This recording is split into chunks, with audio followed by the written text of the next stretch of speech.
Welcome, everybody. This is Chris from National Parents Organization, and today I'm here with Christian Paasch, who is our chair of the Virginia affiliate for National Parents Organization, and he also does some other work with some veterans groups, and he has some news today for us on one of those items with the veterans group. So with the CADET Act, we interviewed Christian before, and he's here to give us an update. So welcome, Christian. Thanks to you for coming on.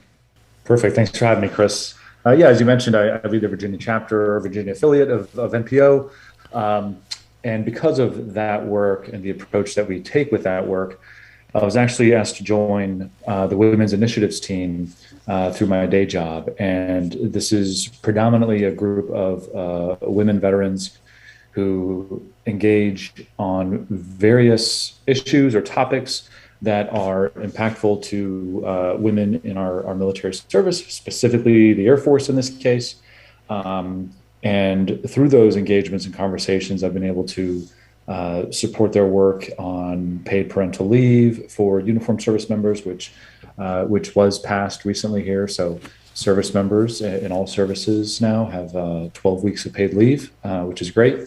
And the other aspect of it is the CADET Act, which you mentioned, and we appreciate you having interviewed us on that before.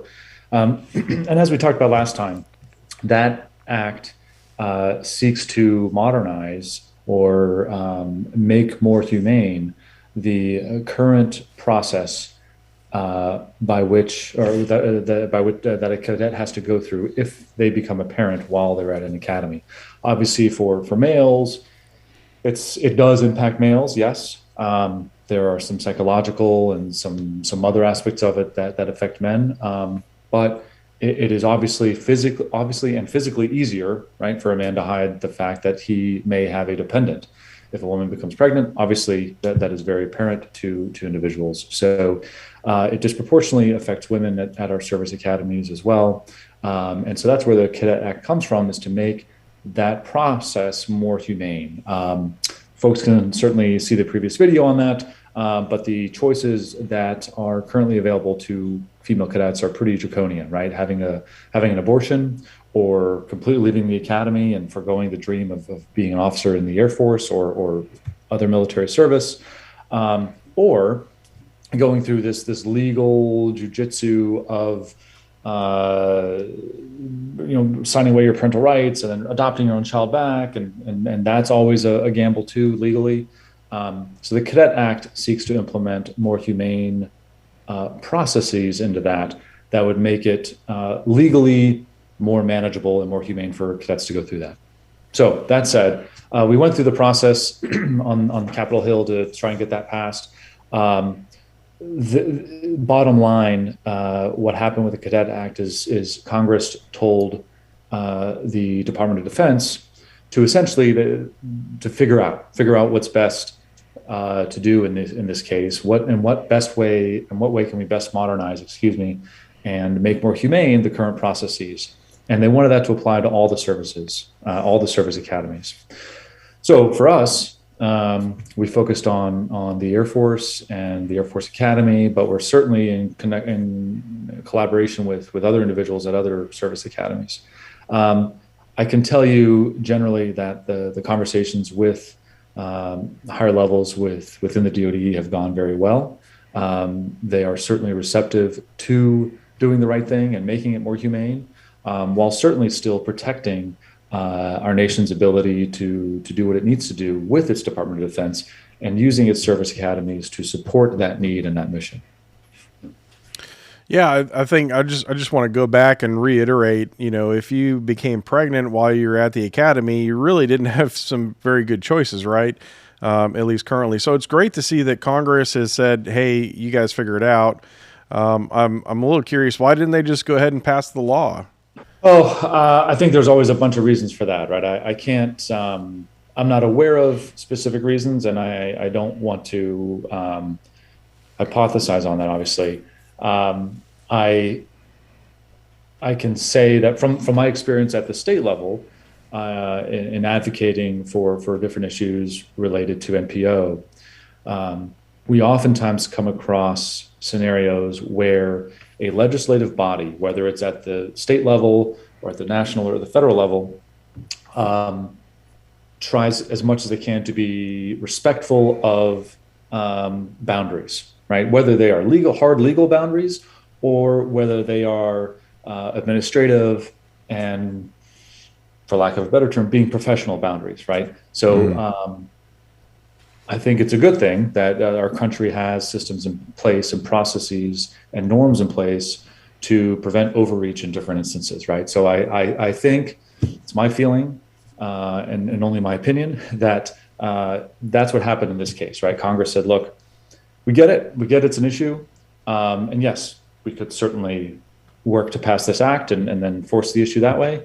But you know what? These academies work up through DoD, so let's use that process for what it is. And then after a year, DoD owes a response back to Congress to say, hey, look, here's what you asked us to do. In that year, here's what we've done, and here's our proposal to address this concern and this issue. And so we're very hopeful that our conversations with the powers that be within the Department of Defense will bear fruit, and then we'll be receive a stamp of approval, if you will, from Congress as far as it being an appropriate response. Yeah, so basically Congress came back and said, hey, we'll give you a year to try and figure it out, talk amongst yourselves and tell us what you think the solution is. I think that's a reasonable response, and it sounds like that they're taking this seriously, right? You've said you've had some good conversations with them, and what are those conversations like, and are there any sticking points that they have? Yeah, no. So the conversations have been great, right? We've had some smaller ones, but of note, there's been one larger, kind of all-inclusive conversations with the various stakeholders in this, all on one Zoom call. And that conversation was productive. It was respectful. It was positive and hopeful and forward-leaning. The overall tone from the Department of Defense to us was, hey, look, we want to make this happen, right? But details matter. So how do we make this happen?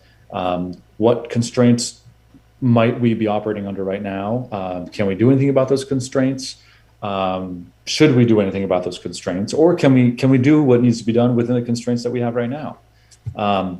So I think that's important. I think that matters, right? And having the conversation at this level rather than at the congressional level is infinitely easier, right? Whether it's levels of access or ease of access, whether it's just individuals' availability to have those conversations, and I use the term our to define Department of Defense and or the services, our ability to affect our own policy and our own processes is much more doable than working through more bureaucratic channels, right? And I don't mean that in a negative way. There are good reasons for bureaucracy to exist at that higher level. Just saying that it's certainly easier to do it at a lower level. So those conversations have been good and productive. A couple follow-on conversations have already been scheduled with specific stakeholders on specific pieces of information that might fit in, whether it's personal stories of individuals that have been affected, or some of the more legalities around involving this topic. We've got obviously some attorneys that work with us on this, and they are much better suited to speak to those aspects of it, right? So that's what we're looking forward to. We're certainly hopeful to this being resolved, and I don't see any reason why we can't get there, certainly in the next year. And I look forward to seeing this through with the rest of the team and reporting a positive outcome at the end. Yeah, and that's all fantastic news. And, I just want to talk for a minute, too, because I did notice there was a news article that came out a few months ago where I believe it was the Air Force is now, they're making an effort to station co-parents closer to one another so it's better for the kids and things like that. So it seems to me like the DoD, the military, the service branches are really making an effort to try and be inclusive with families and try and really have a better atmosphere all around for families. Is that what you're seeing? And is that part of these conversations that you're having? Absolutely. Short answer is yes.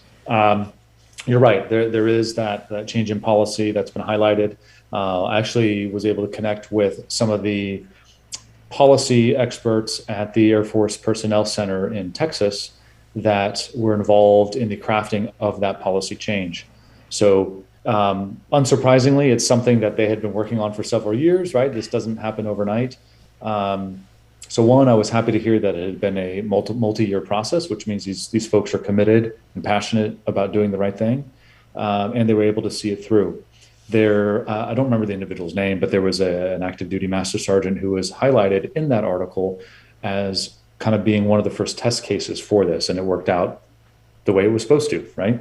So yeah, I think it's very positive and encouraging to see that kind of policy change made. And again, that's just a policy change, right? That's something the Air Force in that case could control within its own authorities.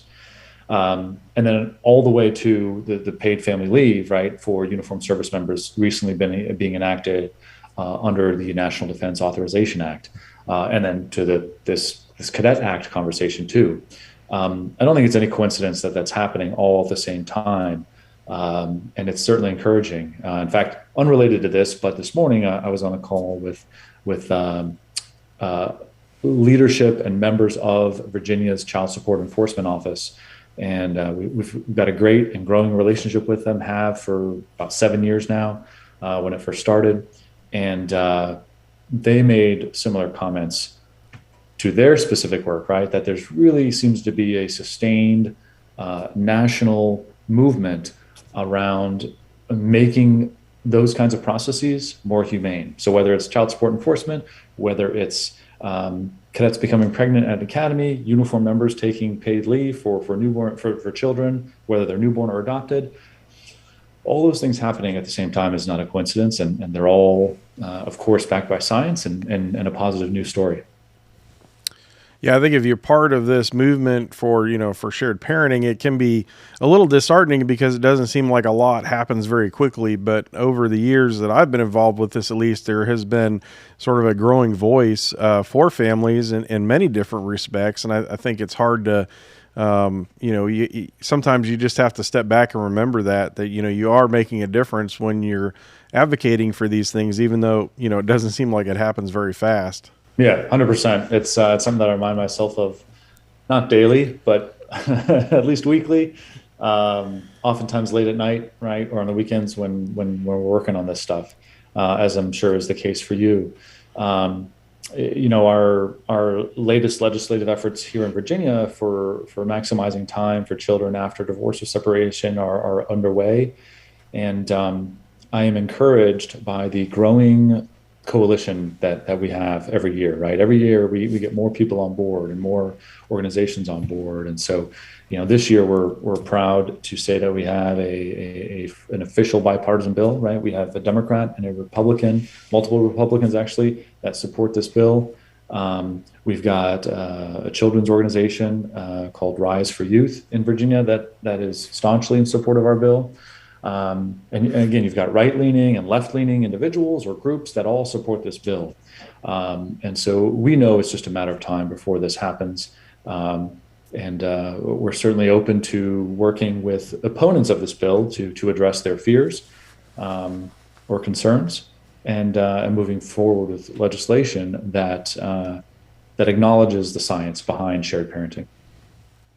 Well, that's all fantastic news. So what's next? I guess I don't know that we call it the Cadet Act anymore, but what's next for this year time span? Do you have regular meetings or that sort of thing? And also I wanted to ask, how can people contribute if they have an opinion on this? Can they contact you, or are there people within the DoD that they need to contact? So tell us a little bit about, what's this process going to look like in the next year, and then how can people get involved? Sure. So I'll start with the easier question first. How can people get involved? The easiest way is just to contact me via email. And my email is on the NPO's website.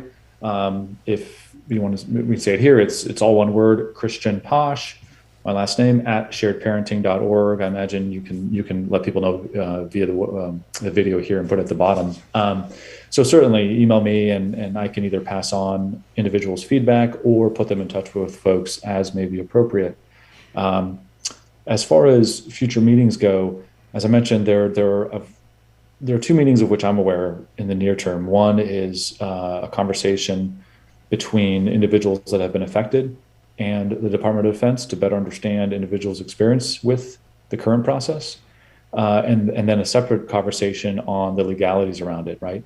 What laws do we have to be aware of? Are there any that need to change or be amended or what have you? So those are the two near-term conversations that are coming up. Besides that, the Women's Initiatives team, the Air Force Women's Initiatives team that is championing this within the Air Force, does have monthly meetings held virtually, by which 50 to 75 individuals call into that meeting every single time. And they talk about a whole host of issues, and this being one of them. So that is kind of the steady drumbeat meeting by which this issue will continue to be tracked, and we'll go from there. And I imagine once those other two meetings I mentioned to you, the legal conversation and the personal story conversation, once those happen, then I expect that DoD will come back to us, to the larger group again, and say, okay, here's what we understand from the legal side. Here's what we understand from personal stories. We think this might be the right solution here, wording wise. What do you guys think? And we go from there. Well, that's all fantastic news, and we'll keep in touch and get another update out here when you have some more information. But really exciting to hear about things that are happening with the Department of Defense and policy changes that are going to happen at the service academies. It sounds like fairly soon, maybe within the next 2 years here.